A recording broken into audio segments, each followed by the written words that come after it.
परिचय। यहां रहना बहुत अच्छा है। यहां हमें कोई नहीं काटता है। हां, आप ठीक कह रहे हैं। यहां तक कि हम कहीं भी आ जा सकते हैं और कुछ भी कर सकते हैं। यहां हमारी खाल व बालों के लिए कोई भी हमारा शिकार करने नहीं आता है। यह कैसे संभव होता है?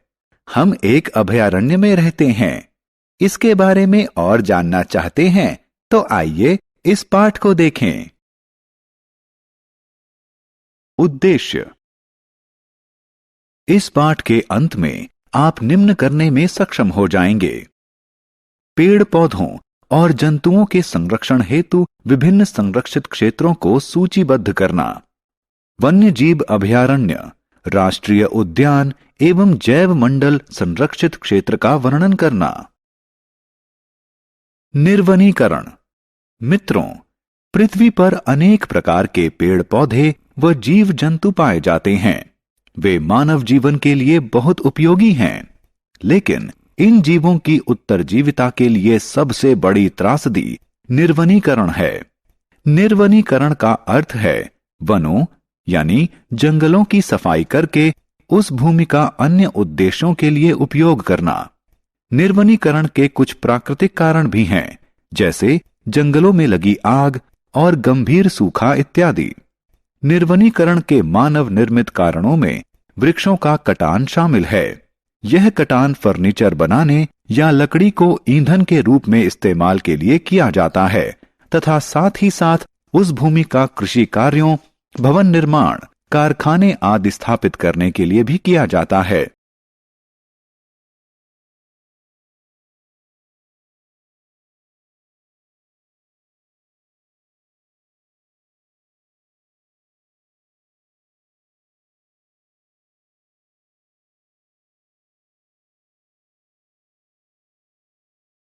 निर्वनीकरण के दुष्परिणाम। आपने निर्वनीकरण और इसके विभिन्न कारणों के बारे में पहले ही पढ़ा है। आइए अब हम इसके कुछ दुष्परिणामों के बारे में जानें। सूखा। पेड़ पौधों को प्रकाश संश्लेषण हेतु कार्बन डाइऑक्साइड की आवश्यकता होती है। वृक्षों की संख्या कम होने का अर्थ है कार्बन डाइऑक्साइड का कम इस्तेमाल के कारण इसकी वायुमंडल में अधिकता। इसके कारण ग्लोबल वार्मिंग होती है, क्योंकि कार्बन डाइऑक्साइड पृथ्वी द्वारा परिवर्तित धूप की ऊष्मीय किरणों को अवशोषित कर लेती है।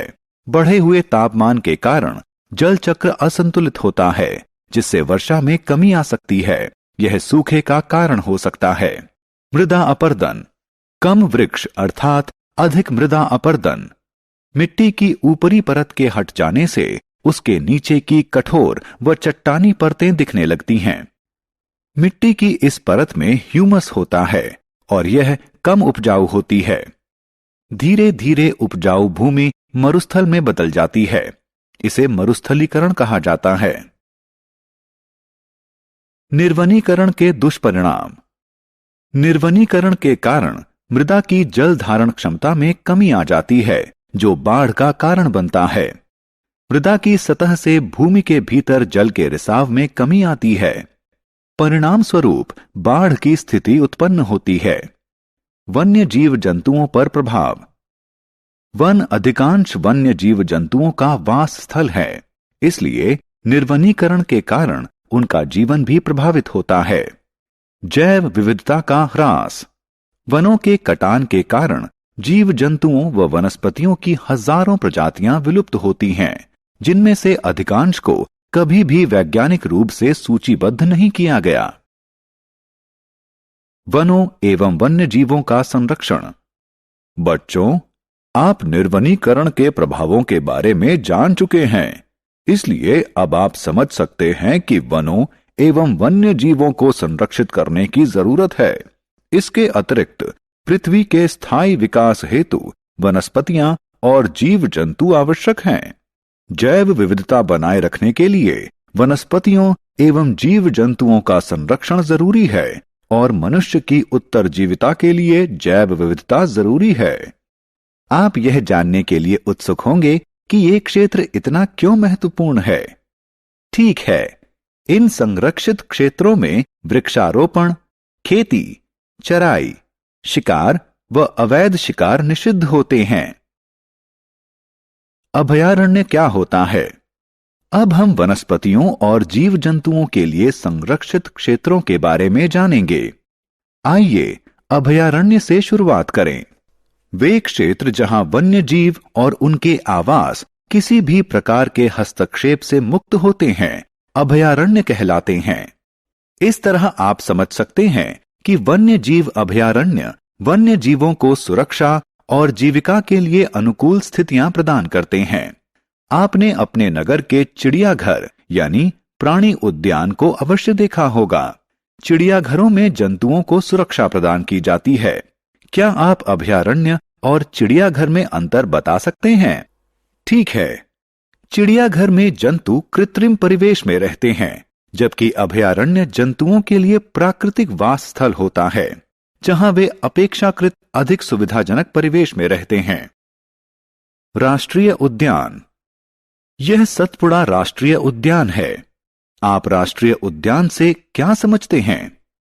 हाँ, वन्य जीवों के लिए आरक्षित वे क्षेत्र जहां वे प्राकृतिक वास स्थल और प्राकृतिक संसाधनों का उन्मुक्त इस्तेमाल कर सकते हैं, राष्ट्रीय उद्यान कहलाते हैं। यह जानना रोचक है कि यह भारत का पहला आरक्षित वन है।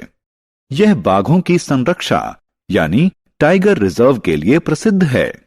बच्चों, सरकार द्वारा बाघों को बचाने के लिए देश भर में प्रोजेक्ट टाइगर नामक परियोजना बनाई गई थी। इस परियोजना का उद्देश्य देश में बाघों की संख्या बढ़ाने व उनकी सुरक्षा सुनिश्चित करने के लिए बनाई गई थी। सतपुड़ा राष्ट्रीय उद्यान के अतिरिक्त वन्य जीवों के संरक्षण के लिए कॉर्बेट, काजीरंगा, कान्हा एवं रणथंबोर नामक अन्य राष्ट्रीय उद्यान निर्मित किए गए हैं। जैव मंडल संरक्षित क्षेत्र। आइए अब हम जैव मंडल संरक्षित क्षेत्र को देखें। वन्य जीव, वनस्पति, जंतु संसाधन एवं जनजातियों की परंपरागत आजीविका हेतु संरक्षित विशाल क्षेत्र जैव मंडल संरक्षित क्षेत्र कहलाते हैं। ये जैव विविधता और उस क्षेत्र की संस्कृति को बनाए रखने में सहायक हैं। क्या आप जानते हैं जैव मंडल संरक्षित क्षेत्र में अन्य संरक्षित क्षेत्र भी हो सकते हैं? हाँ, मैं आपको एक उदाहरण देता हूं। पचमढ़ी जैव मंडल संरक्षित क्षेत्र में सतपुड़ा राष्ट्रीय उद्यान स्थित है और बोरी व पचमढ़ी नामक 2 वन्य जीव अभयारण्य स्थित हैं।